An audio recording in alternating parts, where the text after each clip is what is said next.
છોટાઉદેપુર શહેરના ફતેપુરા વિસ્તારમાં સોમવારે એક રહેણાંક મકાનમાં અચાનક આગ ફાટી નીકળતા વિસ્તારમાં અફરાતફરીનો માહોલ સર્જાયો હતો.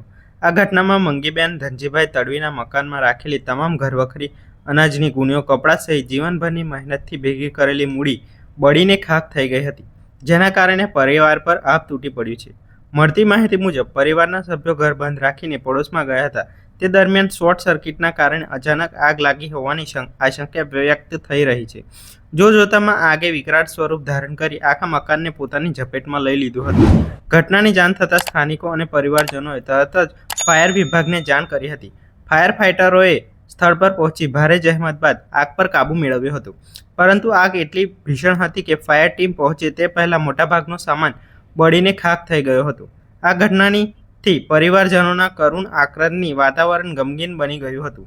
હાલ આગ લાગવાનું ચોક્કસ કારણ જાણવામાં તપાસ ચાલી રહી છે. ઘટનાની જાણ થતાં છોટાઉદેપુરના સાંસદ જસુભાઈ રાઠવા સ્થળ પર પહોંચ્યા હતા અને પરિવારને આશ્વાસન આપી જરૂરી સહાય પૂરી પાડવાની ખાતરી આપી હતી. તેમની સાથે નગરપાલિકાના સભ્યો અને સ્થાનિક આગેવાનો પણ ઉપસ્થિત રહ્યા હતા.